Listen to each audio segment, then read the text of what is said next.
A graça e a paz do Senhor Jesus para todos, amém? Amém. Amados irmãos, é uma alegria estar nesse momento especial, nesse momento memorável. São 62 anos de alegria, de pregação da palavra, de Espírito Santo agindo no meio desse povo, e mais do que nunca, para mim, me sinto honrado nesta noite de estar aqui trazendo essa palavra. Agradeço aqui a oportunidade dada pelo pastor Osiris Júnior, pelo pastor Alexandre, pelo pastor Osiris, para esse momento tão especial, um momento de festa. E por ser uma festa, eu quero nesta noite trazer uma reflexão sobre esse assunto, sobre milagre na festa. Convido a todos a abrirem suas Bíblias no Evangelho de João, no capítulo 2, do versículo 1 ao 12. Vamos trazer aqui uma reflexão sobre esse texto e que seja esta uma palavra que toque no seu coração, vinda de Deus.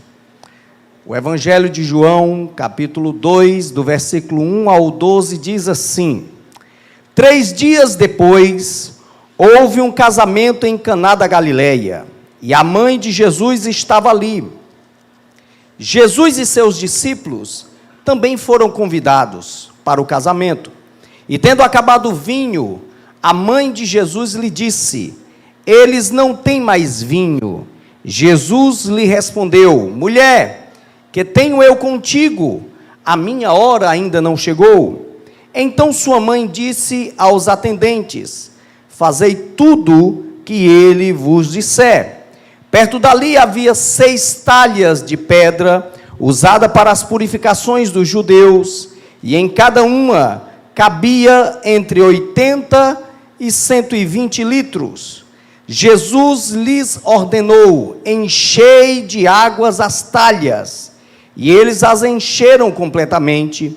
Então lhes disse: tirai agora um pouco e levai ao responsável da festa. E eles assim fizeram. Quando o responsável pela festa provou a água transformada em vinho, não sabendo de onde viera, embora o soubessem os atendentes que haviam tirado a água, chamou o noivo e lhe disse: todos servem primeiro o vinho bom, e quando os convidados já beberam bastante, servem o inferior, mas tu guardaste até agora o melhor vinho. Esse sinal em Caná da Galileia foi o primeiro que Jesus fez. Ele manifestou a sua glória e seus discípulos creram nele. Depois disso, ele desceu para Cafarnaum com sua mãe, seus irmãos e seus discípulos, e ficaram ali poucos dias.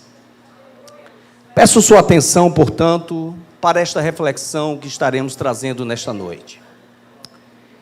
Jesus, ele tinha sido batizado nas águas, no Rio Jordão, e nós sabemos daquele evento grandioso, a qual a voz de Deus ali foi manifestada, o Espírito Santo desceu sobre ele, de forma corpórea de uma pomba. E nós vimos depois Jesus sendo levado pelo Espírito Santo para ser tentado durante 40 dias no deserto ali por Satanás. Depois daquele momento, Jesus, portanto, ele vai para a região de Betânia, como é descrito no capítulo 1 de João, e ele é visto ali, inclusive, por João Batista, que de longe grita: ali é o Cordeiro de Deus, que tira o pecado do mundo. Depois desse momento, portanto, Jesus vai ter o encontro com seus 4 primeiros discípulos, e dali ele vai para a região da Galileia, retorna para a região da Galileia. Bem, amados, depois desse momento introdutório no ministério de Cristo, em que Jesus não apresenta nenhum sinal, Jesus não faz nenhuma cura, Jesus não fez nenhum milagre, Jesus não tinha feito nenhum prodígio público, Jesus apenas tinha chamado ali os seus discípulos, e como os evangelhos descrevem em Lucas, ou também em Marcos, e também em Mateus, vão dizer de um primeiro sermão que Cristo prega, falando do reino de Deus e também da sua manifestação em Nazaré, que acontece quando ele retorna para a Galileia, em que ele mesmo se apresenta como Messias e é quase linchado por aquele povo daquela sinagoga. Mas a Bíblia não apresenta nenhum sinal feito pelo Senhor Jesus. Esse texto, portanto, vem nos apresentar o primeiro milagre descrito nas Escrituras, nos Evangelhos, pelo Senhor Jesus. E esse primeiro milagre, Jesus não fez quando estava ali, perto de Jerusalém. Jesus não fez depois do momento em que ele tinha sido batizado nas águas, em que houve ali uma manifestação visível do poder de Deus, mas ele não fez sinal nenhum ali.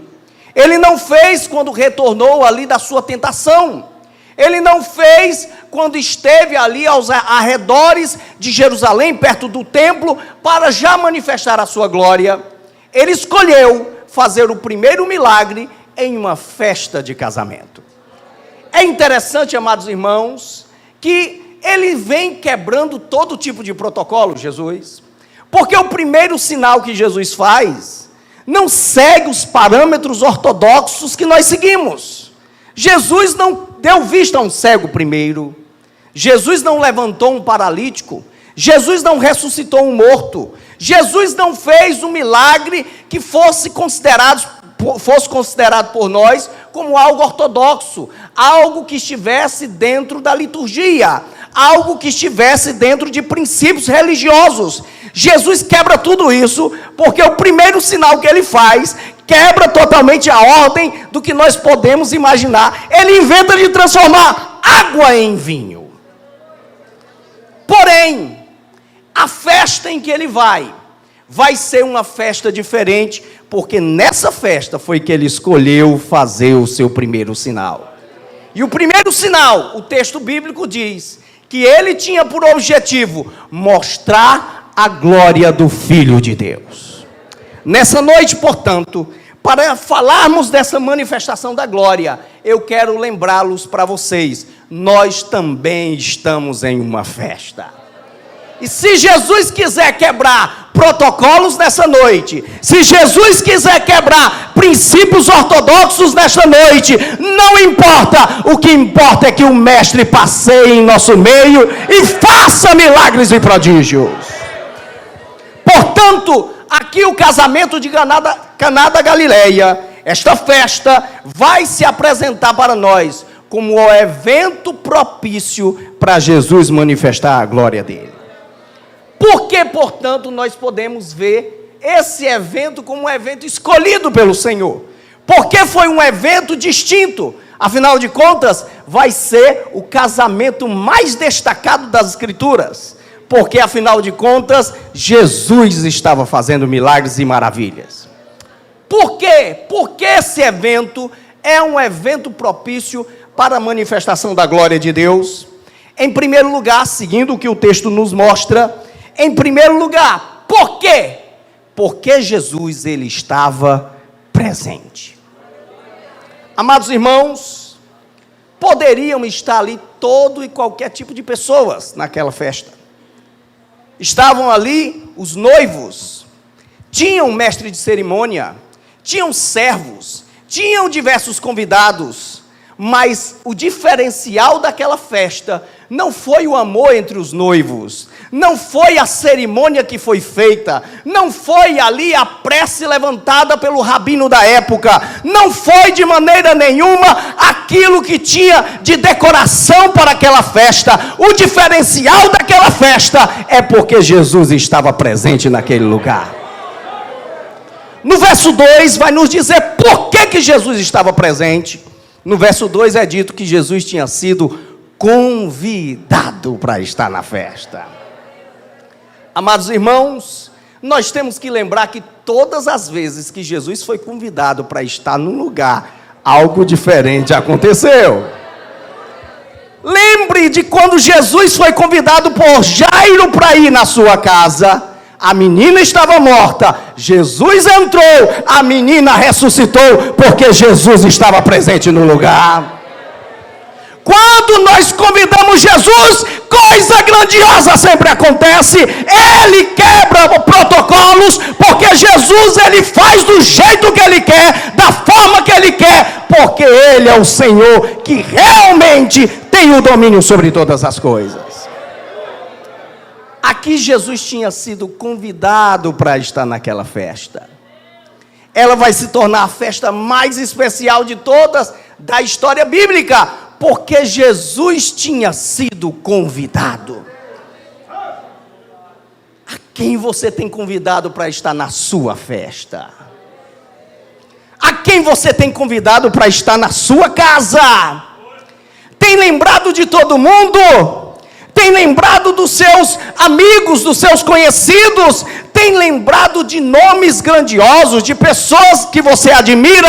Eu quero lembrar, não esqueça do convite de Jesus de Nazaré. Ele tem que estar na tua casa, ele tem que estar na tua história, ele tem que estar na sua vida, porque Jesus de Nazaré, ele faz a diferença. É interessante, amados irmãos, que o convite é um convite especial. Pelo verso 2 vai nos mostrar que Jesus não apenas foi convidado, Jesus foi convidado para ir para a festa com todos os seus discípulos. Jesus não gosta de andar sozinho, irmão. Se você convidou Jesus para entrar na sua casa, na sua história, se prepare, veio um batalhão junto, é a igreja de Jesus de Nazaré. Então não dá para servir Jesus longe da igreja, não dá para servir Jesus longe dos discípulos. Onde o mestre for, os discípulos vão estar com ele, porque o convite tem que ser especial. Jesus quer a festa toda para ele. Nessa noite nós estamos aqui numa festa especial, sabe por quê? Não é apenas porque aqui temos vários pastores, não é apenas pela presença aqui de todos vocês, não foi apenas pelo grupo de louvor que louvou a Deus nesta noite, não é apenas pela pregação. A grandeza dessa festa de hoje é porque Jesus está presente, e Ele está presente com seus discípulos neste lugar.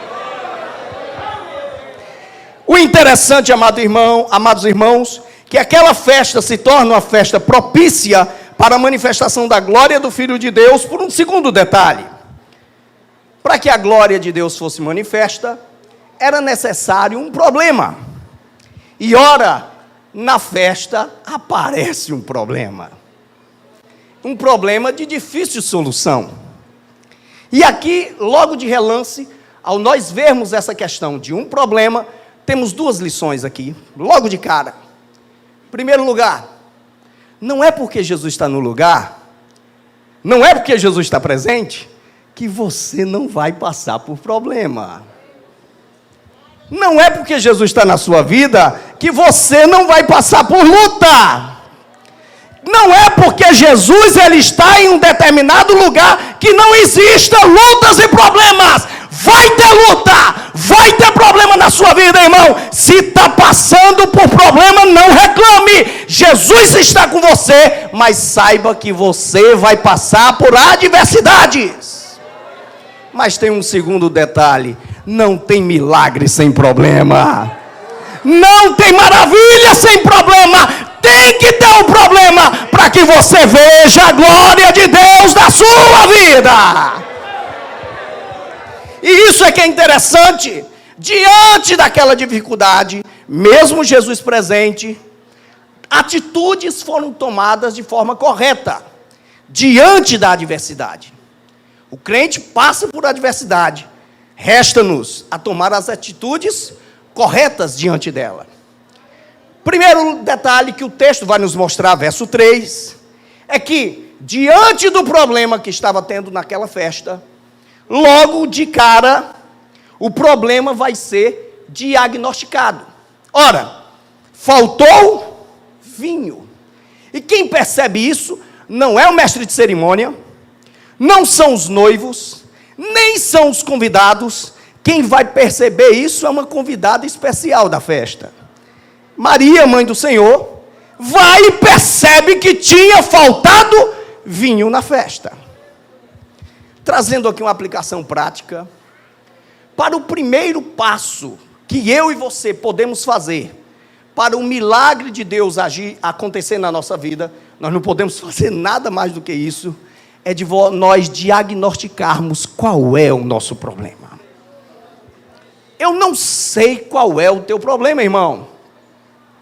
Eu não sei se você está passando por problema financeiro, por problema psicológico, por problema espiritual, por algum tipo de consequência de pecado. Eu não sei qual é o seu problema, mas resta você a diagnosticar qual é o seu problema. Está faltando vinho? Está faltando graça? Está faltando o poder de Deus na sua vida? Está faltando alguma coisa? Reconheça qual é o seu problema. Um segundo passo, logo no verso 3, que é nos mostrado para que houvesse aquela manifestação, foi que o problema foi apresentado para a pessoa certa. Ora, amados irmãos, Maria não correu para o mestre de cerimônia. Possivelmente ali eram familiares da família de Jesus. Ela não correu para os noivos. Ela não foi saindo querendo contar para os demais convidados. Ela não saiu querendo espalhar o problema. Ela saiu para contar só para uma pessoa. Ela saiu para contar para Jesus de Nazaré. Olha aqui, irmãos, abrindo um parêntese. O mal de muito crente é vitimismo. Tem gente que descobre o problema, mas faz do problema o seu palanque. Olhe para cá, seu problema não é para estar na internet. Seu problema não é para estar na roda de conversa. O seu problema não é para estar na roda de fofoca. O seu problema você tem que estar de joelhos falando com Jesus de Nazaré. Ele tem a solução para o seu problema. E é interessante que ela vai e fala para Jesus, mas ela não força Jesus a nada. O texto só diz que ela conta o problema. Aí nós temos uma frase intrigante, Jesus dizendo: mulher, que tenho eu com isso? Em outras versões dá a entender o seguinte: mulher, tu está me envolvendo nisso? Mulher, não é a hora, minha hora não chegou, te acalma. Era como se ele estivesse dizendo isso, e a palavra mulher aqui não era uma forma brusca, como a gente imagina. Pelo contrário, na língua grega e das formas que eram usadas naquela época, era uma forma até cuidadosa, delicada, como se chamasse de senhora. Jesus está dizendo para sua mãe, portanto, que ela não ficasse assombrada com aquilo, mas também que ela parasse para entender por que ela estava envolvendo ele naquela questão, naquele problema. Mas o certo é que Maria não força Jesus a nada. Ela nem pede para ele. Ela só conta o problema para ele. Sabe por quê? Porque Maria, quando ela, depois de ouvir a voz do Senhor falando para ela, ela chega para os empregados e diz: façam tudo que Ele mandar. Sabe o que é isso? Ela cria que Jesus tinha a solução certa para aquele problema. Não tente barganhar com Deus. Não tem água mágica. Não tem a campanha dos 7, não tem o monte certo, não tem o profeta tal para você ir. Quem tem a solução para o seu problema é Jesus de Nazaré. Deixa Ele fazer do jeito dEle, porque do jeito dEle o teu problema tem solução. O texto é claro quanto a isso. Entenda, tem o momento certo dele agir. Irmão, mas faz tanto tempo que eu estou passando por esse problema. Ah, mas eu estou frio há tanto tempo. Por que eu estou há tanto tempo nessa luta? Pare de resmungar. Deixa Deus fazer do jeito dele. Ele tem planos diferentes com cada um de nós. Ele tem um plano para a minha vida e tem um plano distinto para a sua. Mas todos esses planos vão culminar na glória eterna. Então pare de reclamar. Tente entender o mistério de Deus que Ele tem com você. Qual é o mistério de Deus com a tua vida?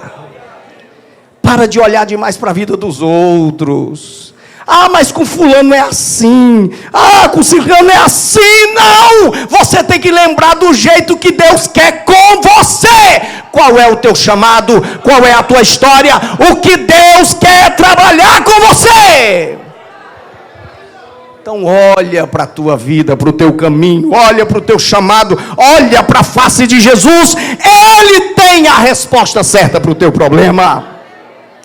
E amados irmãos, tenho que correr com o tempo aqui. É obedecida, portanto, a ordem do Senhor. É até insana, é insano a nossa mente o que Jesus vai fazer com os empregados.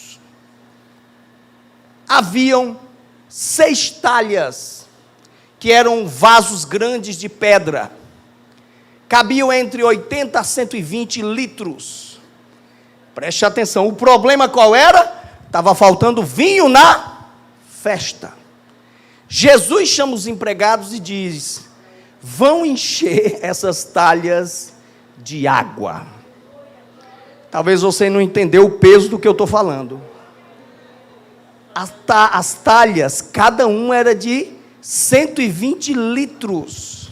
Dariam mais de 600 litros de água. Aí você diz, ah, na torneira é fácil. Não era torneira.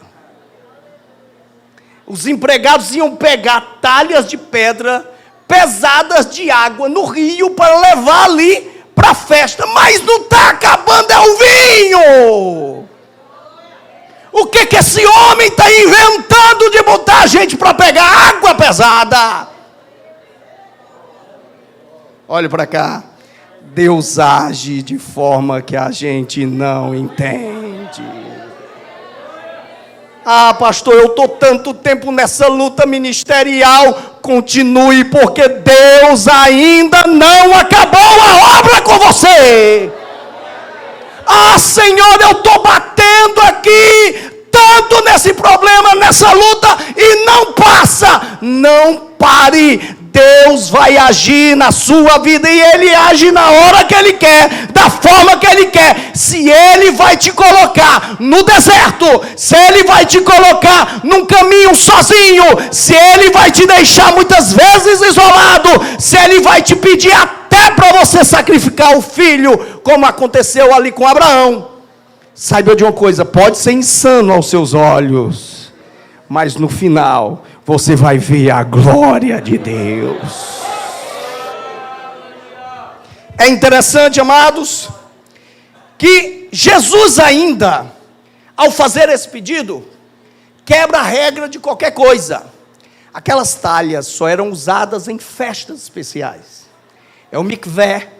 Só era usado, por exemplo, na Páscoa, para a limpeza dos que iriam participar daquele tipo de evento. E Jesus pede que aquelas talhas especiais fossem levadas cheias de água para uma festa de casamento. Sabe o que é isso, amados irmãos? Deus usa sempre o inusitado. E Ele primeiro nos esvazia de tudo que nós achamos que sabemos. Ele derruba todos os nossos credos. Ele nos desfaz dos nossos costumes. Ele nos esvazia das tradições. E Ele age da forma que menos a gente espera. Ele usa criança para levar peixe e pão. E daquele peixe e pão, Ele multiplicar para uma multidão que estava com fome. Ele usa, ele faz questão de desviar a viagem, de ir para um lugar perigoso, para ir para Sicar, para falar com a mulher que era mal vista, para dela ganhar a cidade inteira para Jesus, para Ele. Ele usa o que Ele quiser. Se Deus vai usar, amado irmão, aquilo que você menos espera, um ímpio para falar para você, se Ele vai trabalhar na sua vida usando coisas que ninguém valoriza, não tenha medo, Ele sabe o que está fazendo. Deixa Ele fazer.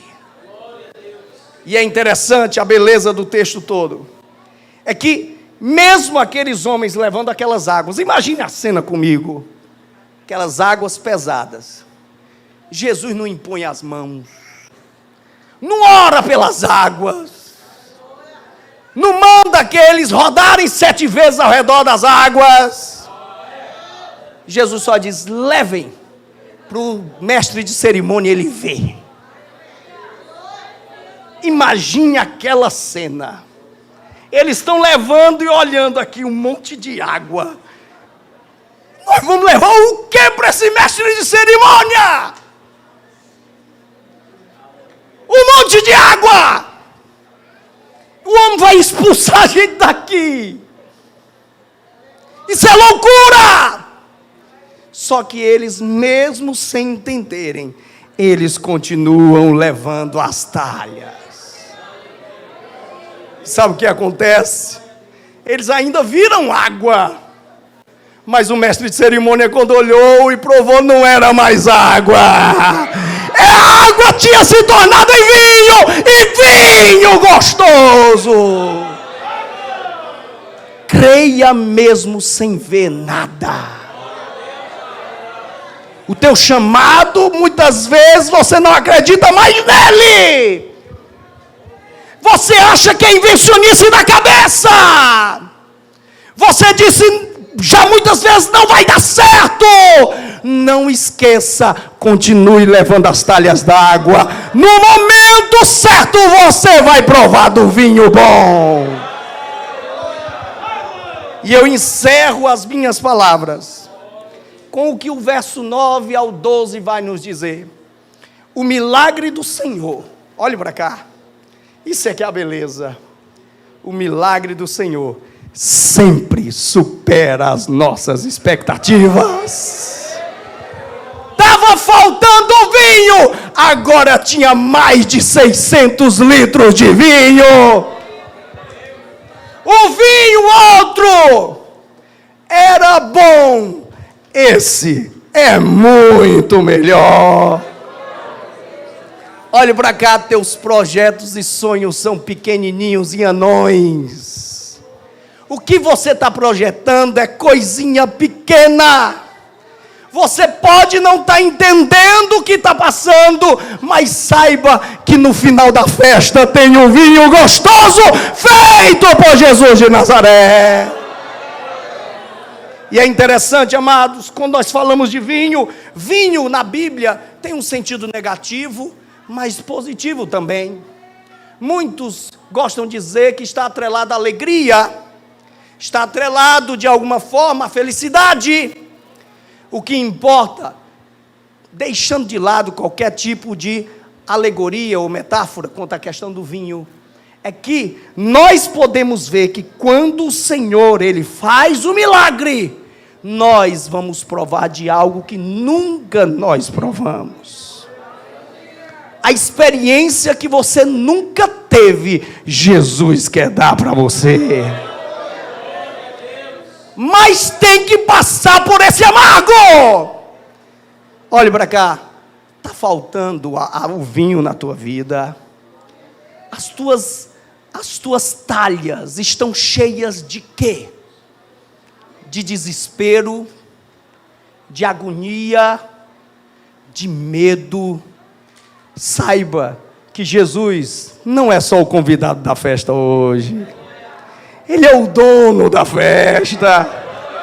E o mesmo Jesus que transformou aquelas águas em vinho, Ele quer transformar o teu problema em solução, a tua agonia em fé, o teu momento de angústia em vitória. Confie em Jesus de Nazaré, porque Ele é o dono da festa. Ele lembra de você. E amados, O bom de Jesus, sabe o que é? Com a festa com Jesus, ela sempre termina em salvação. Lá no verso 12, a Bíblia diz que quando os discípulos viram aquele sinal, todos agora creram em Jesus de Nazaré. Talvez tenha incredulidade ainda na tua vida, deixa Jesus mostrar o sinal que Ele tem para fazer na tua história. E o mais interessante ainda, quando termina em salvação, sabe o que é? É porque Jesus não fez um milagre e deixou os discípulos lá em Caná da Galileia e foi embora com a sua mãe. O texto no verso 12 diz que Ele leva os discípulos todos para Cafarnaum. Porque Jesus, Ele gosta de movimento, Ele gosta de amizade, Ele gosta da bagunça conosco, Ele gosta desse momento de intimidade. Deus quer intimidade com você, Ele quer sacudir a tua vida, Ele quer sacudir a tua história. Desce com Jesus para Cafarnaum, olha o que Deus tem para fazer com você. É agora apenas entender que o teu problema tem que estar na mão do Deus Todo-Poderoso. Eu encerro esta palavra pedindo para você que me ouviu. Novamente, eu não sei quais são os seus problemas. Talvez você já esqueceu o sabor, o bom sabor de servir ao Senhor. Talvez a alegria está extinta. Talvez os problemas já invadem sua mente todo o tempo. Talvez suas orações só são de choro e lamúria. Talvez você não lembra mais das maravilhas, mas comece a lembrar de Jesus de Nazaré. Lembra do dia da tua conversão. Lembra do dia do teu chamado. Lembra das maravilhas que Ele já fez. Pense que Ele já pode resolver o teu problema agora, porque Ele está aqui. Lembre da festa que Ele faz na nossa história e na nossa vida. Lembre que o próximo casamento que Jesus vai estar, não vai ser casamento de alguém em Caná da Galileia, vai ser o nosso casamento com Ele. A igreja vai estar para sempre ao lado do Senhor Jesus, e esta será a maior festa de todas, porque nós estaremos ao lado do nosso Cristo por toda a eternidade. Que Deus em Cristo vos abençoe.